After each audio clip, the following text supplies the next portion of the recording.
रामपुर नामक राज्य में एक सूर्य प्रताप नाम का राजा रहता था। उसकी एक राजकुमारी थी जिसका नाम था राजकुमारी मेघा। राजकुमारी मेघा बहुत ही दयालु और बहादुर थी। प्रजा का बहुत ख्याल रखती थी। एक दिन राजकुमारी मेघा राजा के साथ दरबार में बैठी हुई थी। तभी मंत्री भागते हुए वहाँ आए। महाराज, महाराज, हाँ, महाराज, बड़ा गजब हो गया है, बड़ा गजब हो गया। महल के चारों तरफ अचानक से काले काले बादल उमड़ आए हैं। रानी बहुत परेशान है। आप चलकर देखिए महाराज, चलिए महाराज। मंत्री, ये भी भला कोई परेशानी वाली बात है क्या? अरे ये मौसम है, कभी भी बदल जाता है। इसमें इतना हाय हल्ला करने की क्या जरूरत है? और ये महारानी भला क्यों चिंतित हो रही हैं? आजकल महारानी को न जाने क्या हो गया है, बस चिंता में लीन रहती हैं। कुछ भी हो जाए चिंता करने लगती हैं। पिताजी, हमें चलकर देखना चाहिए, क्या पता कोई खतरे वाली बात हो। हाँ हाँ ठीक है, चलो, तुम ठीक कर रही हो, हम चलकर देखते हैं, चलो।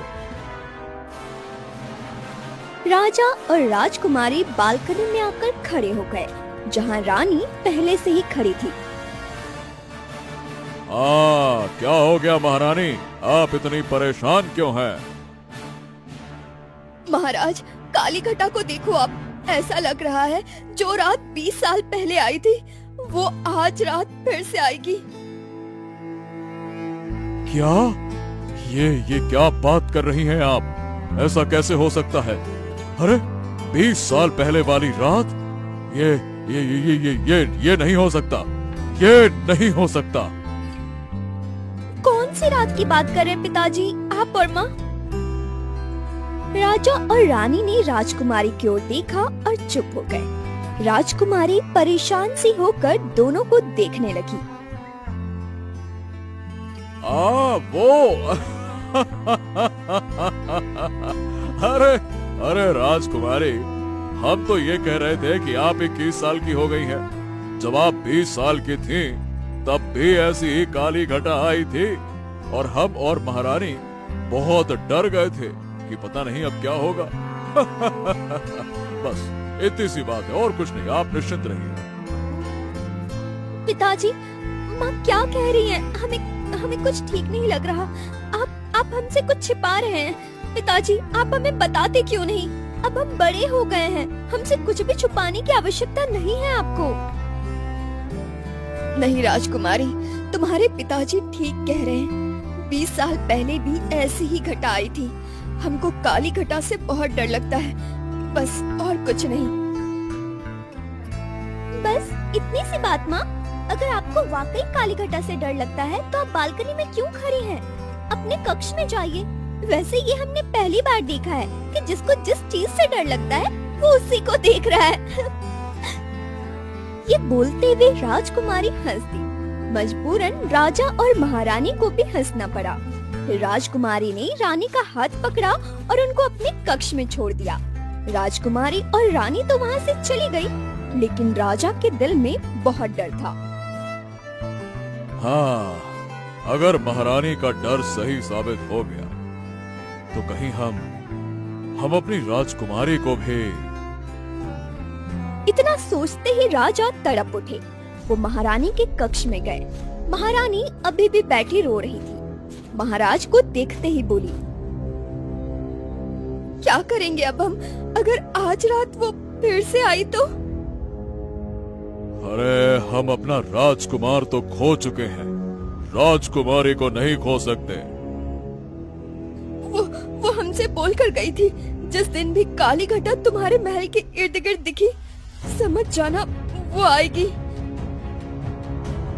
20 साल हो गए हैं, 20 साल।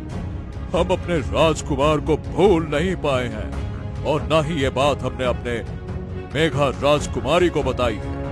आगे ऐसा कुछ नहीं होने देंगे। मैं अभी मंत्री को बोलकर साधु बाबा को बुलाता हूँ, वही हमारी मदद करेंगे। कुछ ही देर में मंत्री वहाँ पहुँच गए। राजा ने मंत्री से कहा, मंत्री जी, आपको तो सब पता ही है। कि विशाली के बारे में कि वो कितनी खतरनाक है। हमारे राजकुमार को 20 साल पहले वो उठाकर ले गई थी और हम कुछ नहीं कर पाए थे। ना आज तक अपने राजकुमार को मिल पाए, ना ये जान पाए कि वो जिंदा है भी या फिर नहीं।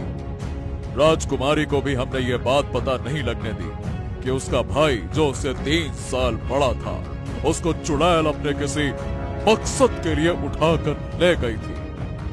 हम नहीं चाहते थे कि राजकुमारी को ये बात पता चले और वो परेशान हो जाए। हाँ, विशाली ने जाने से पहले हालांकि कहा था कि 20 साल बाद वो फिर से लौटेगी और इस बार हमारी राजकुमारी को लेकर जाएगी। जब राजकुमारी के 20 वर्ष पूरे हो जाएंगे तब वो कोई तंत्र मंत्र विधि करेगी जिससे वो और भी ज्यादा ताकतवर चुड़ैल बन जाएगी। परंतु महाराज, एक बात समझ नहीं आई कि उसको राजकुमार और राजकुमारी ही क्यों चाहिए? उसको शाही खून चाहिए। अब कैसे भी करके हमारी राजकुमारी को बचा लीजिए। हम अपनी बच्ची को नहीं खो सकते। कुछ भी कीजिए मंत्री जी, कुछ भी। अब साधु बाबा को पैगाम भिजवा दो, वो जल्द से जल्द महल आए। और ध्यान रखना, ये बात राजकुमारी को पता नहीं लगनी चाहिए। हाँ ठीक है महाराज, ठीक है।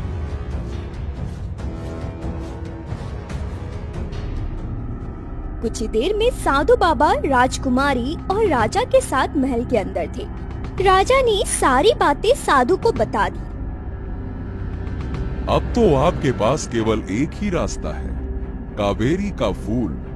वही आपको विशैली से बचा सकता है। ये कावेरी का फूल कहाँ मिलेगा? मैं खुद कावेरी का फूल लेकर आऊंगी। आप नहीं, हम जाएंगे। आप गए तो राजकुमारी को शक होगा। आपका महल में रहना जरूरी है। वो फूल लाना इतना आसान नहीं है। वो फूल अमरोही के जंगल में मिलेगा और वो जंगल बहुत खतरनाक है। उस जंगल में जो होता नहीं वो भी दिखता है और जो दिखता है वो होता नहीं। आपको सतर्क रहना होगा, जान भी जा सकती है आपकी इसमें। हाँ, मुझे जान जाने का कोई अफसोस नहीं। मुझे अपने भाई और इस महल को, राजकुमार को वापस लाना है। उस विशैली के चंगुल से आजाद करना है। ये आवाज राजकुमारी की थी। सब हैरान थे, राजकुमारी को ये सब कैसे पता लगा। और अब राजकुमारी अमरोही के जंगल में भी जाने के लिए तैयार थी। राजकुमारी, ये आप क्या कह रही हैं? माँ, मेरा एक और भाई भी है। ये बात आपने मुझसे कभी नहीं बताई। मैं आपसे कभी बात नहीं करूंगी। राजकुमारी, हम डर गए थे बस, इसलिए आपसे ये सब छुपाया। हम राजकुमार को खो चुके हैं, आपको खोने से डर गए थे। कैसे माँ और पिता हैं आप दोनों? आपके बेटे को एक चुड़ैल उठाकर ले गई और आप अब तक चुप बैठे हैं। ये कैसा डर है आप लोगों का? आप चुप बैठ सकते हैं, परंतु मैं नहीं। आप कहीं नहीं जा सकती। आप मुझे नहीं रोक सकती। मैं अपने भाई को ढूंढ कर लाऊंगी, कैसे भी, कहीं से भी, चाहे उसके लिए मुझे कुछ भी करना पड़े। हम आपसे ये बात इतने समय तक इसलिए छुपा कर रखे हैं ताकि आप राजकुमार को ढूंढने की कोशिश ना करें। आपको ये बात वैसे बताई किसने? जब आप मंत्री जी से और साधु बाबा से बात कर रहे थे तब हमने सब कुछ सुन लिया।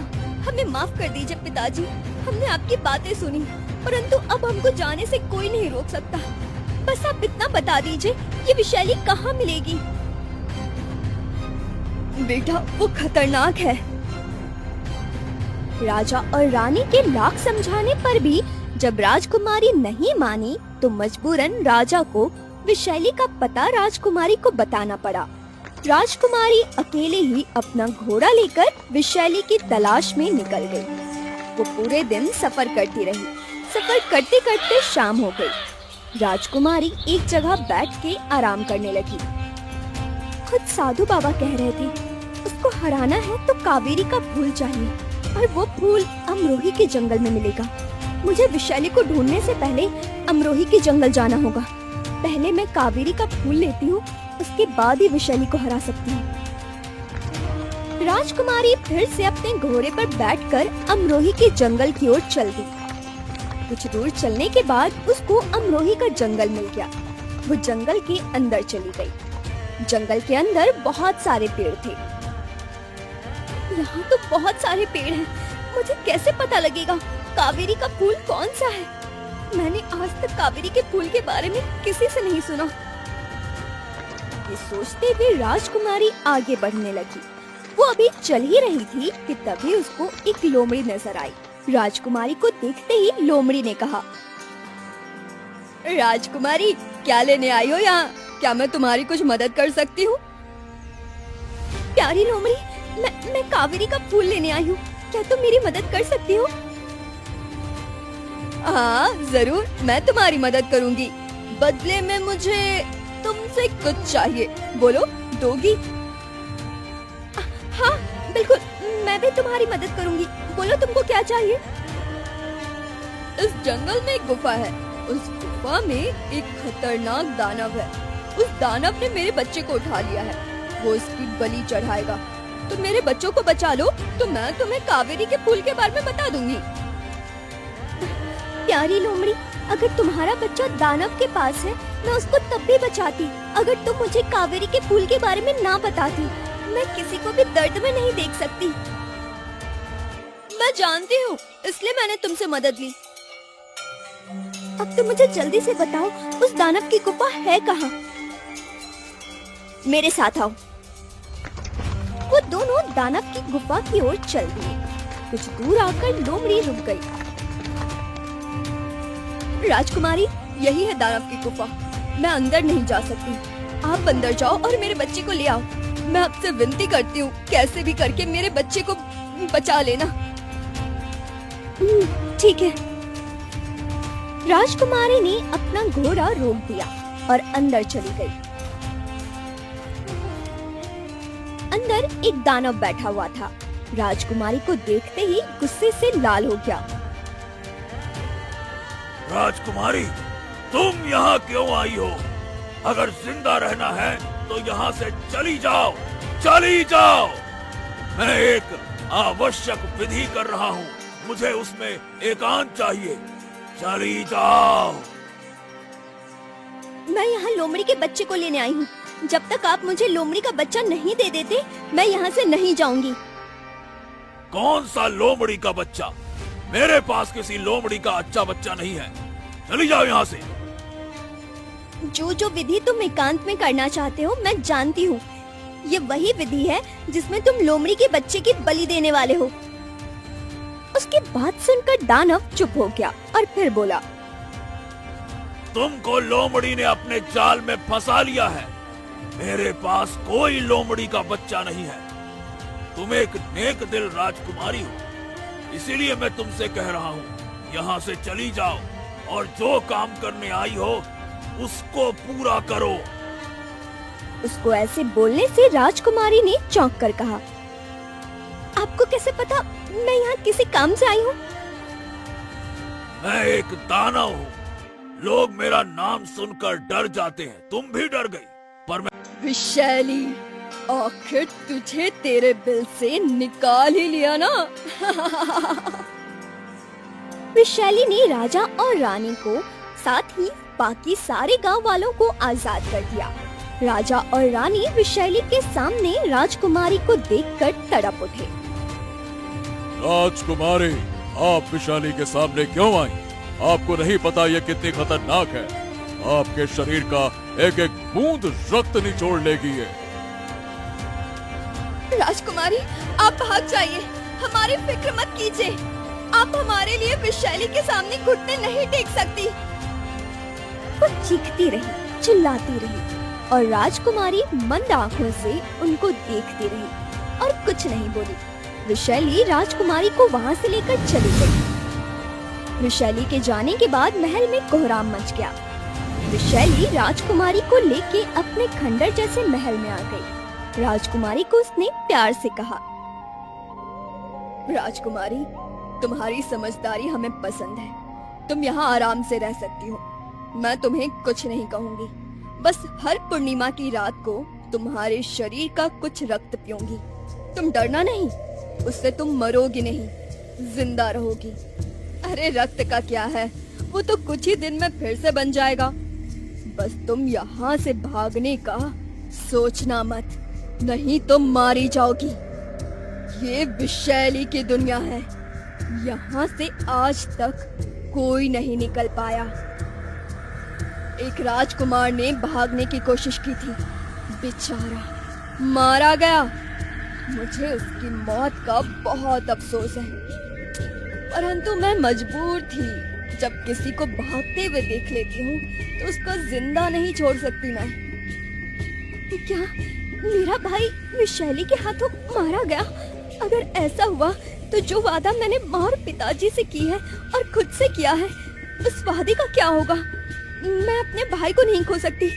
मैंने तो आज तक उसको देखा भी नहीं। मुझे एक बार अपने भाई को देखना था।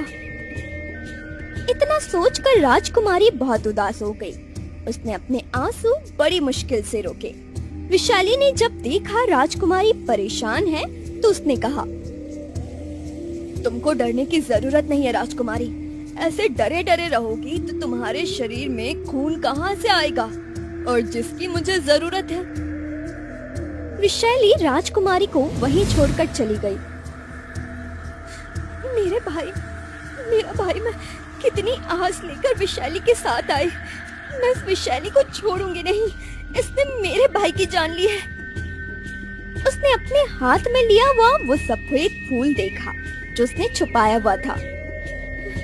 इस कावेरी के फूल में से इस विशैली का अंत कर सकती हूँ। इसलिए मैं विशैली के साथ आई थी ताकि अपने भाई को छुड़ा सकूं और फिर उसका अंत कर सकूं। परंतु अब भाई तो रहा नहीं, मुझे खुद को इस विशैली से बचाना होगा।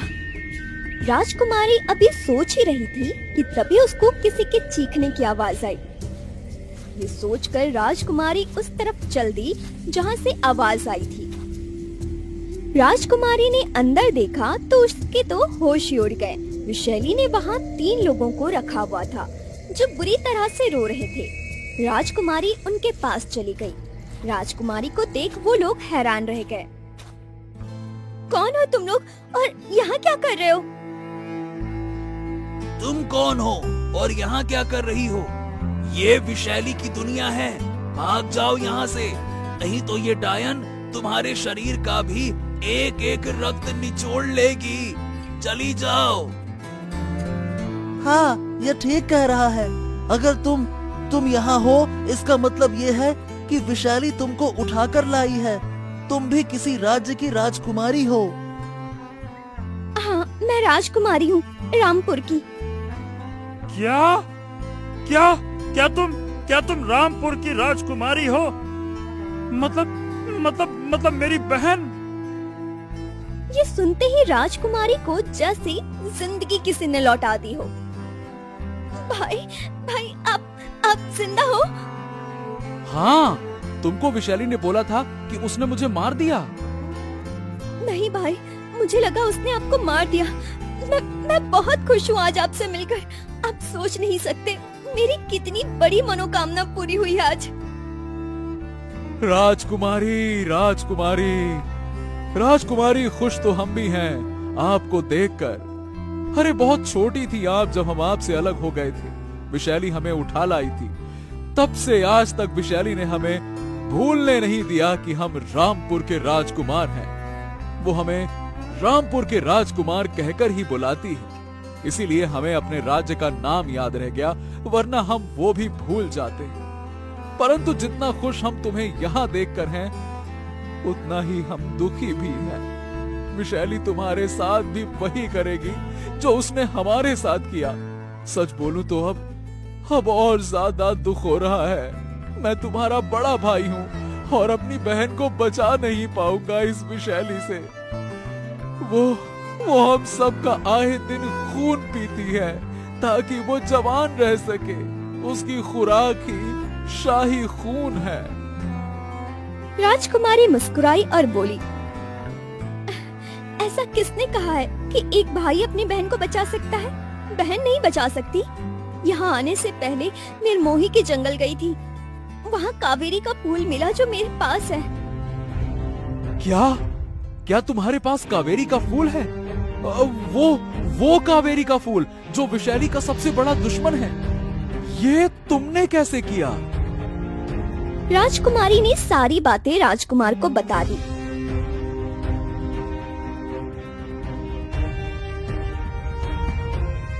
कल पूर्णिमा की रात है।